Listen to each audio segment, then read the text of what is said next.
What's up guys, welcome to the video. This video is all about how you can connect your front end to the Google Firebase backend and you can send your data from your front end to the backend, which is going to be Google Firebase. Okay, so I'll search Firebase. There it is. This is the Firebase. So what you have to do is you have to go to the console. Obviously, if you're opening this for the first time, you have to create your account and then you can go to console. Then you have to create a new project. I already have lots of projects, so I'm going to use one of them. So what I'm going to use is I'll use this travel admin. Okay, let's go with this. So there, if you get a new project, you will find a build option. You will see there are too many options. So what you have to use is this real-time database. You can also use Firestore database, but this is more of a production base. So I'll suggest we go with the real-time database. So we'll use this. So I already have a real-time database over here. So as you can see, this is all empty and this is given the security rule. Okay, so this is the URL which is provided by the Google Firebase. So this is the URL we are going to use to make post request or the get request, and you can get this inside your real-time database inside your project name. Okay, so this is my front end. This is a React app which is called SendStuff because this was the name which was making more sense to me. And you can basically create your own front end, and what we are going to use is a form inside this to send the information to from the front end to the back end, and we are going to save that inside a database which is Google Firebase. That's exactly what I'm going to do here. So okay, so when you visit a website, you see that there is a form which basically takes the information from the client or the user, and after you fill that information, you press the submit button. When you press the submit button, it goes to the backend and the information of whatever you submitted gets stored in there. So this is what we are going to do here as well. So first I'm going to start my server by typing npm start, and this will start my server on localhost 3000. So right now it's starting the server in the console, starting a development server. Okay, so here we go. Right, so you can see there is some already predefined CSS which I have used because I don't want to waste time by writing CSS, so that's why I have included in the beginning only. So let's go to our app.js and we are going to create a form.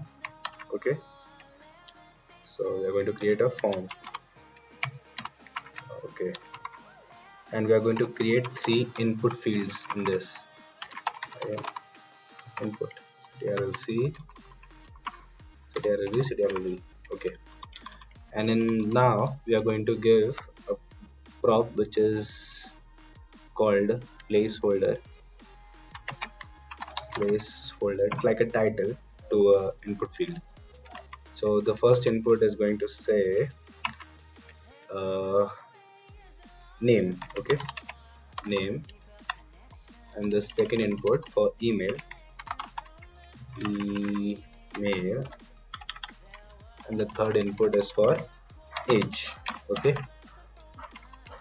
all right, now let's save this, and you can see we have got a beautiful, it's not that beautiful, but it's decent. So you have got we have got this decent looking input fields over here inside a enclosed form, and now we are going to implement a button which is going to say submit.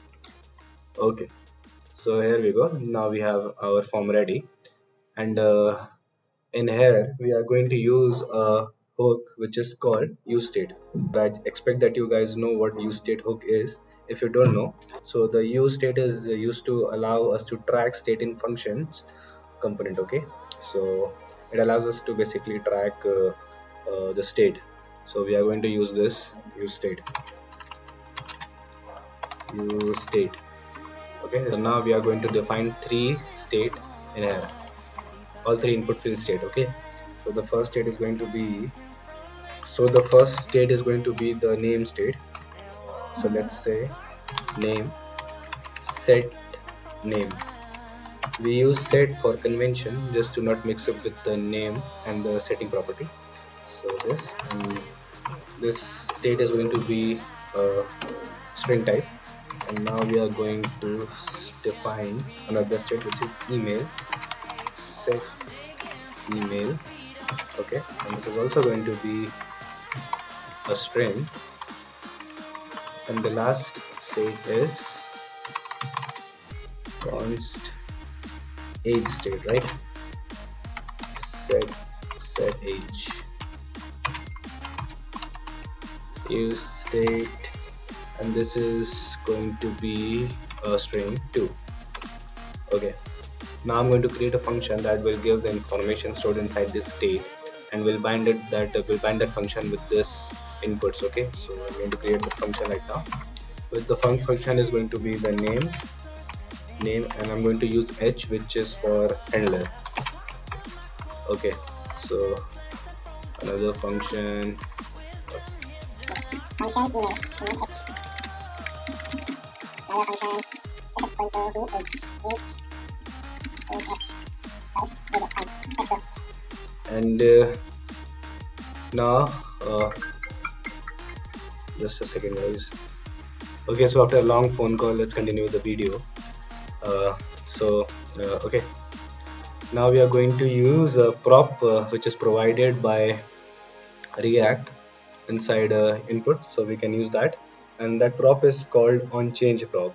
And if you don't know what onChange prop is, onChange is an event in React detects when the value of an input changes. Okay, when the value of an element input changes. So this is what onChange is. So now we are going to bind our onChange with the function that we created with the respective functions. Okay, so for the name we'll use the name function, and here also we'll use onChange email h, and here we are also going to use onChange age h. Okay, and now what this function will do, so this function will set, we are going to use set, this function will set name to, it will omit a event which we can catch by using this e. So what it will do is, now we have to drill inside an object e.target.value.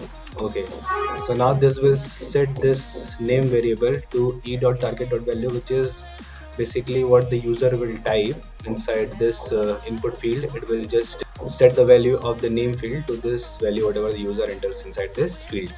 So we are going to do this with all the fields in here.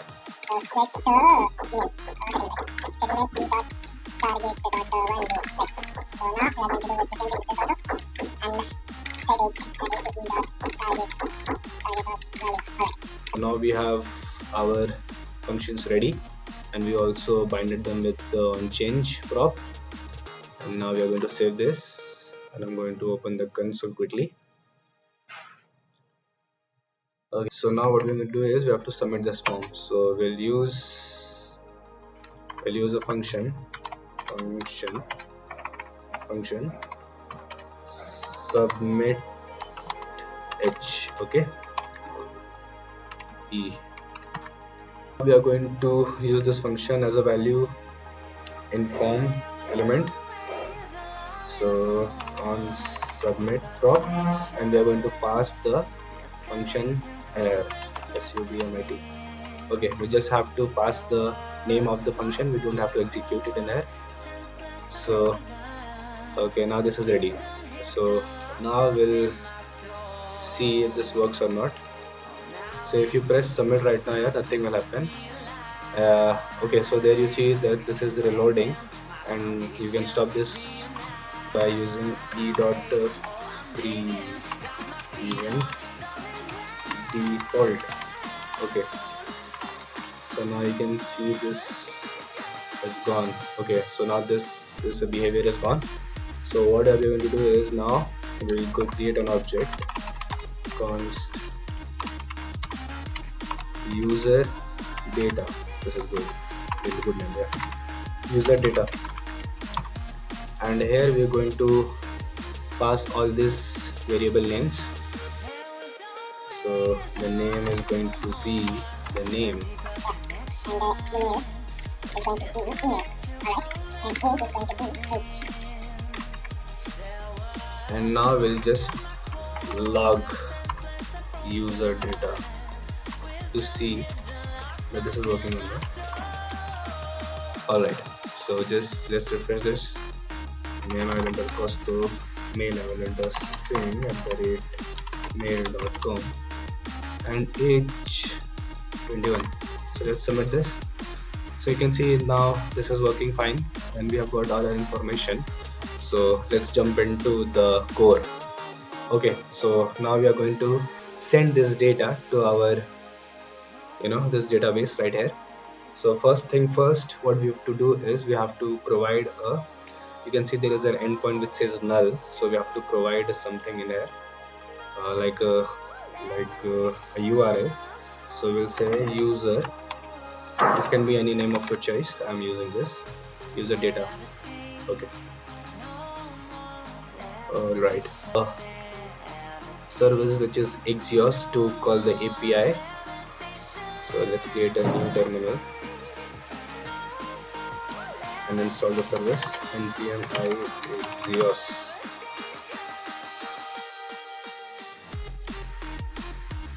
Alright, so I guess this is installed. So yes, it is. Okay, so what we want is that when the user fills all the information inside this input, when he presses the submit button, then the data goes to the backend in here. Okay, so we'll implement a logic inside the submit handler function itself. I'll do it again. Import Axios from Axios, and now what we are going to do is we are going to use try catch block. Okay, try catch error, and we'll just log the error if there is any. Log error. Okay, so inside this we are going to use a function which is going to be an async function. Async function, and this function will be called send data, and inside this we are going to get a response. Create a response constant. Response is equals to await Axios dot post. Okay, because we are sending data, we are posting data. And now in quotes or string, we'll copy the link in here, the API, and we'll paste over here. Okay, so now important, when we use this link, so we have to use an endpoint which is what we defined here previously, user data. Okay, so we declared it before, so we'll use this user data. This step is very important, user data dot JSON, because this data is going to the JSON format. So we'll use this, and the next, inside curly braces, we are going to send data. Okay, so our data is user data. What we are going to do is that I'm going to spread user data. All right. Okay, so you know what this spread operator does. So I've spread all my values with the key value property inside here, and I'm sending this to this API.